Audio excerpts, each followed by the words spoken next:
1849 में भारत की साक्षरता दर कितनी है तो पता लगेगा 91%, 91। ये दो तथ्य वो हैं जो अंग्रेजों ने ही डाले हैं, उन्होंने ही सर्वे कराया, उनके अनुसार है।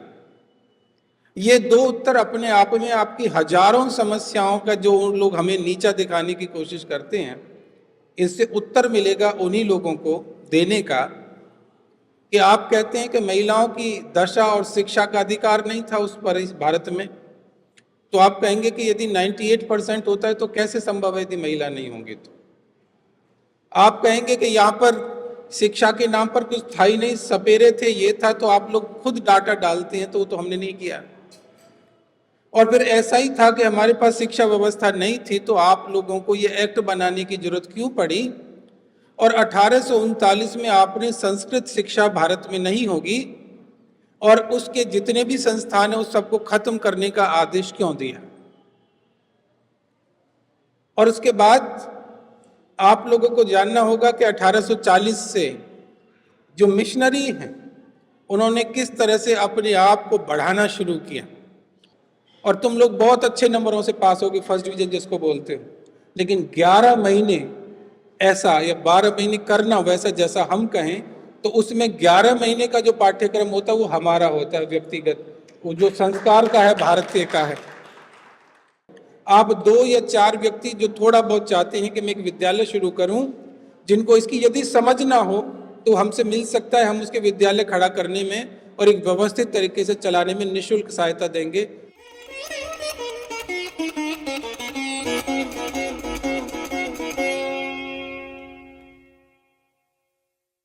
जय श्री सीताराम।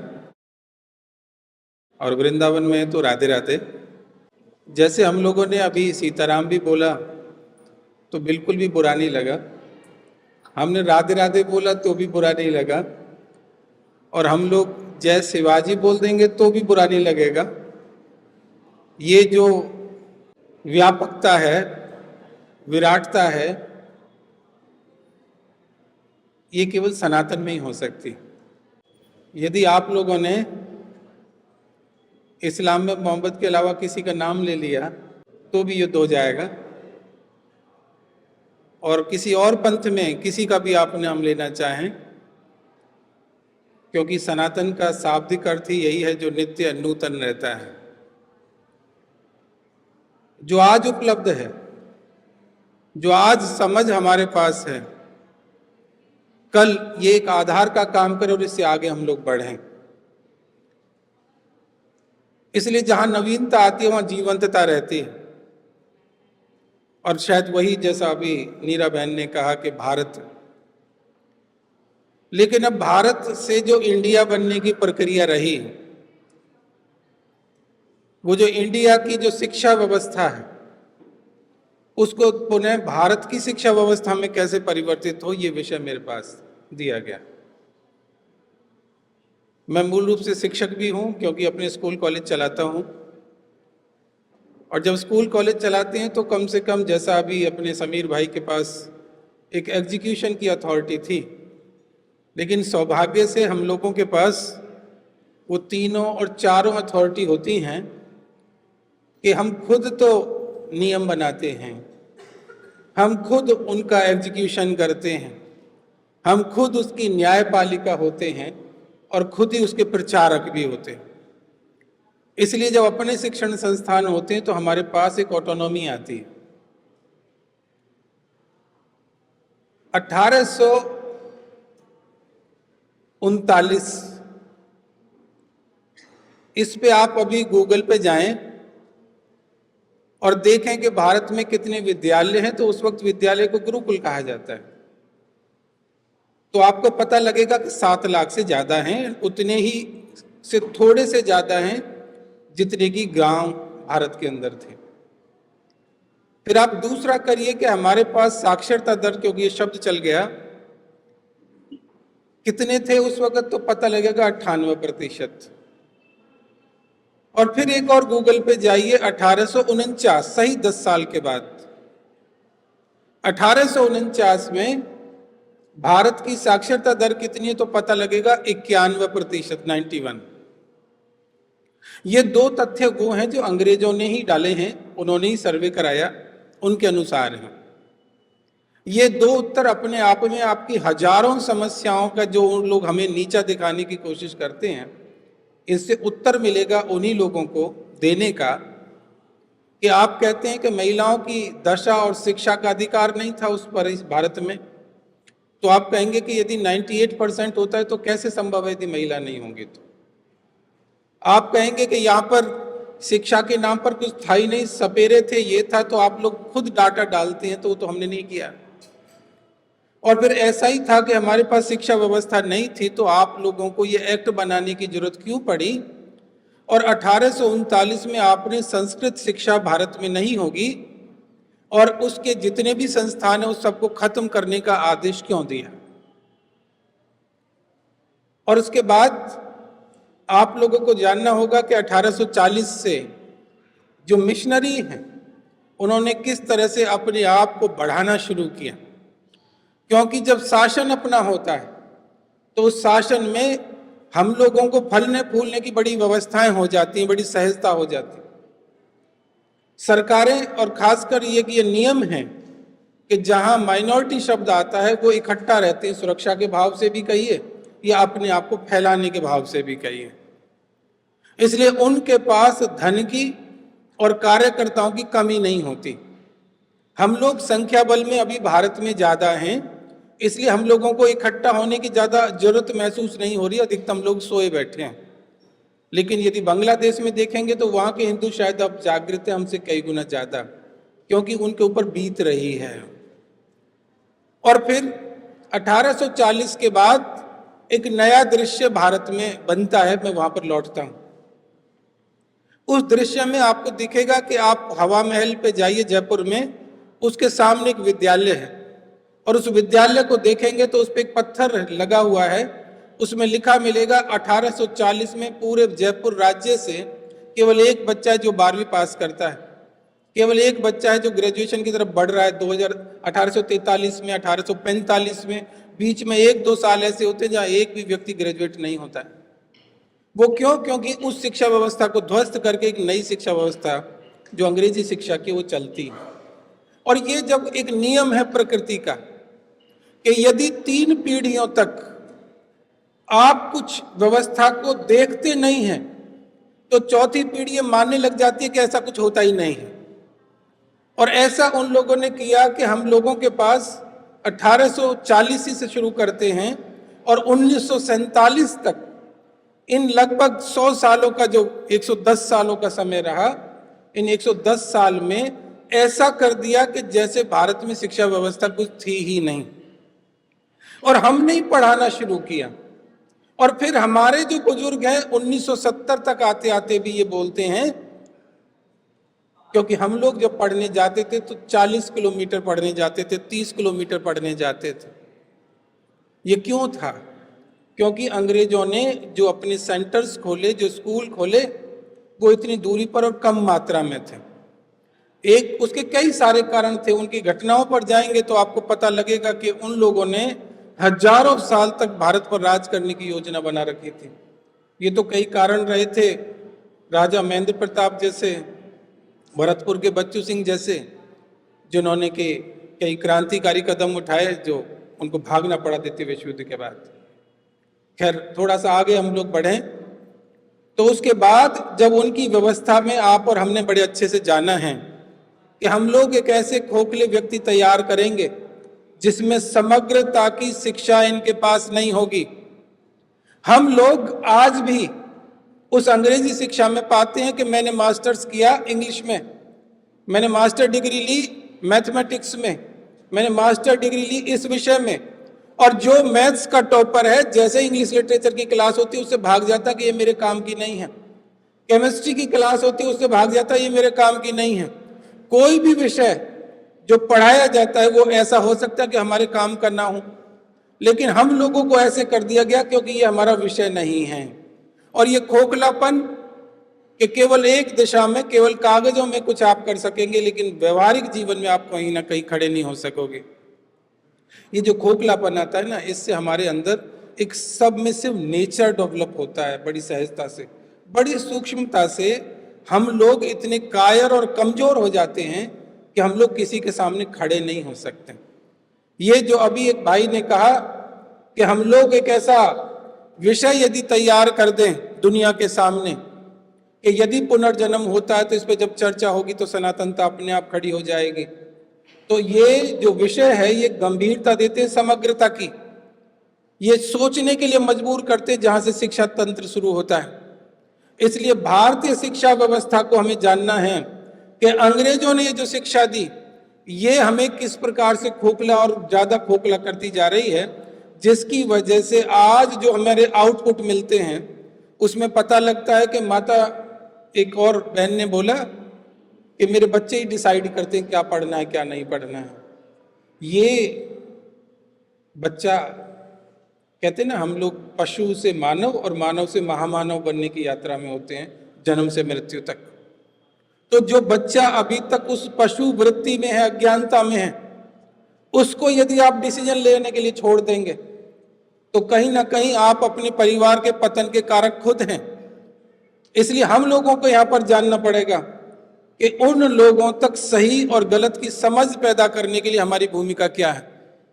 दुर्भाग्यपूर्ण यह है कि हम लोग अपनी नौकरी और अपनी व्यवस्था में शिक्षा के प्रति सारा का दारोमदार उस विद्यालय पर छोड़ते हैं और शिक्षा का मतलब केवल एक सूत्र में बना लिया कि जैसी पढ़ाई पूरी हुई तो हम एक ही लाइन पूछते हैं कि नौकरी लगी कि नहीं, अब क्या काम करते हो।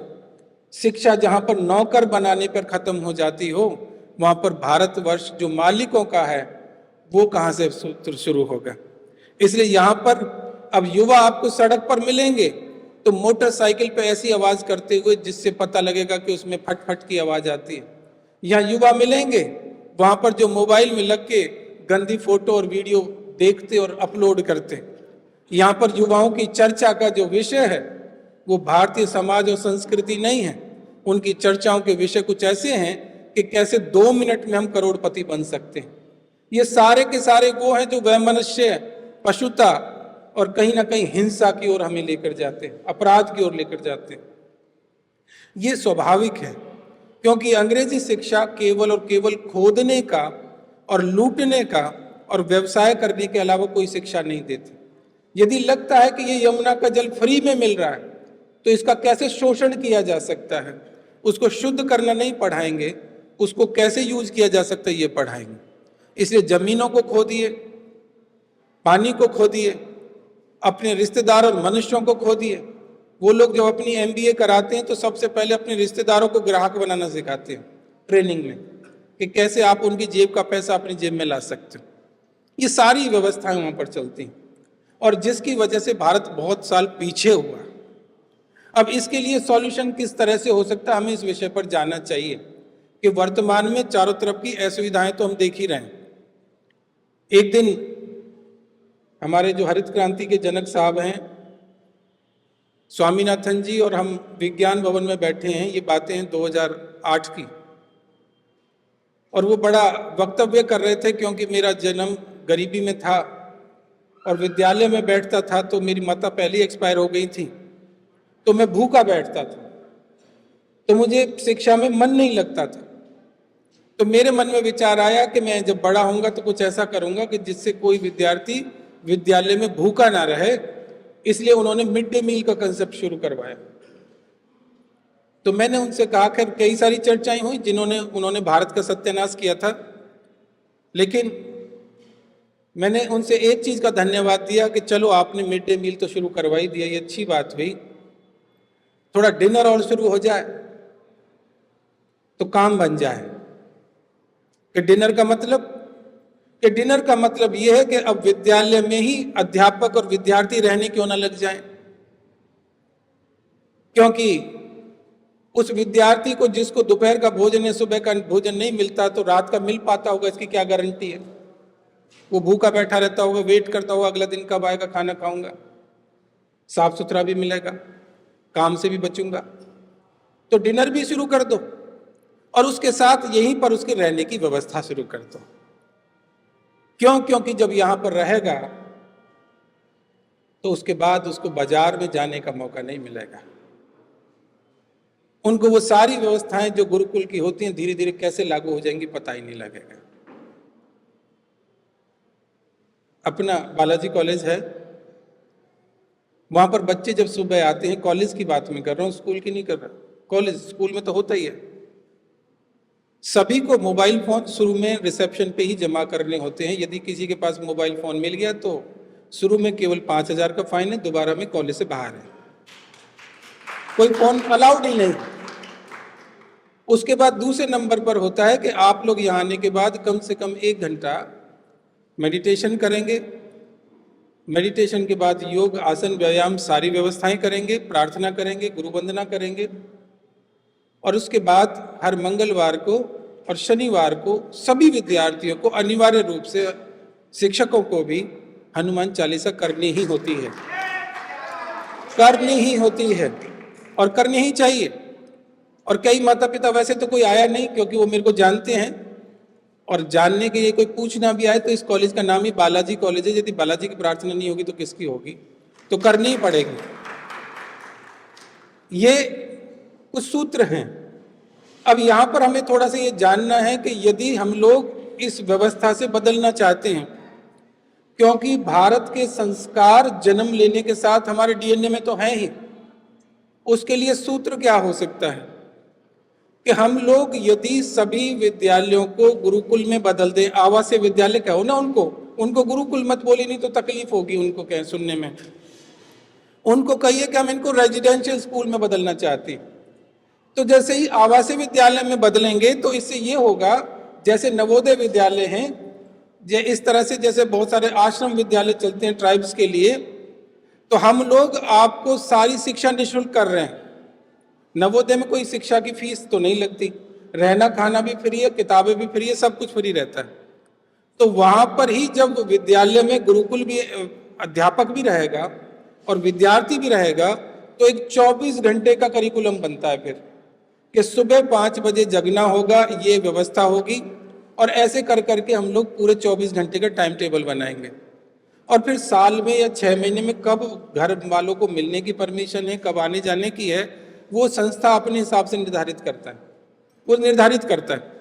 और मैं आपको बता दूं कि जो हमारे पास पश्चिम जगत के उत्सव हैं, उनमें से शायद कोई ऐसा उत्सव होगा जो 2 दिन चलता होगा, एक ही दिन के होते हैं।